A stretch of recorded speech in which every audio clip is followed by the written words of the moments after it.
So the current Plan B restrictions may be coming to an end, but the impact of the pandemic is still being felt. Royal Mail continues to experience problems caused by COVID absences, with Londoners reporting missing important appointments, bills being paid late, and in some cases only now receiving their Christmas post. It's prompted a string of complaints from customers and London's politicians who say the delays are unacceptable. From South London, Sonja Jessup reports. It's not hard to miss some of Dulwich's decorated post boxes. Unfortunately, the same can't be said for residents' mail. Complaints of Christmas gifts still undelivered, but also missed medical appointments and unpaid bills. More than 1,000 residents have signed a petition demanding Royal Mail take action. Hi Clarissa. Hi, hello, I'm Sonja. Hi Sonja. I understand you've got some problems with your post. Yes, it's been quite a difficult situation for everybody. Clarissa's elderly mother was told she was in debt after her gas bill didn't arrive. We haven't seen what I would call the regular level of post for a number of months now. Ever since Christmas, we never received any Christmas cards.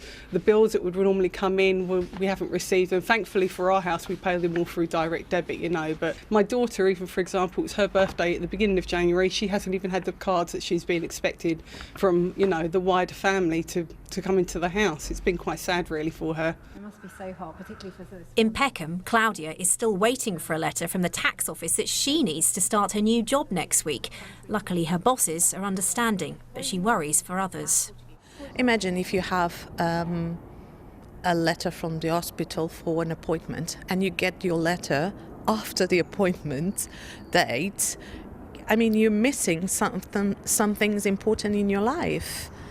And it's not just South London where deliveries are delayed. Only today, Royal Mail listed postcodes in all of these areas. In Merton, the council's worried thousands of families on low incomes have missed letters telling them they could be eligible for financial support.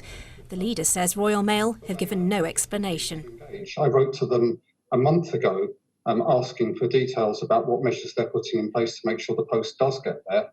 And here we are a month on and they haven't replied. I mean, maybe their letter's been lost in the post.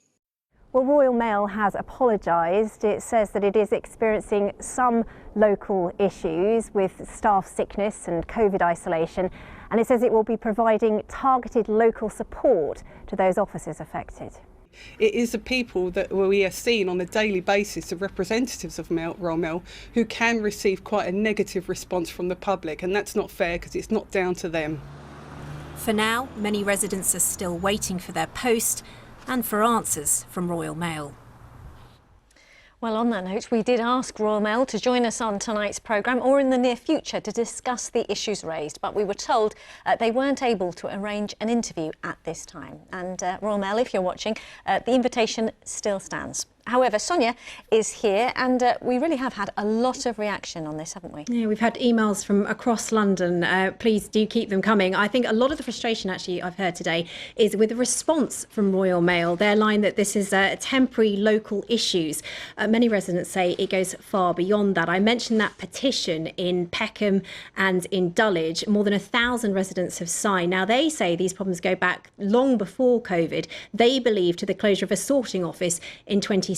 Now, I've also spoken to postal workers who said there are problems with changing their delivery rounds, which is putting more pressure on the time they have to complete them. And the Communication Workers Union said to us, well, yes, there is a problem with COVID sickness, but they also believe there are problems with recruitment too. Now, there's also frustration with the lack of communication from Royal Mail. We know at least 2 London MPs who've written to them for answers. Many people saying, look, we understand there are problems with COVID, but tell us what is going on. What's the plan to deal with this? When can we expect deliveries? We would love, of course, to put all of this to Royal Mail. OK, we will continue to follow developments. Sonja, thank you.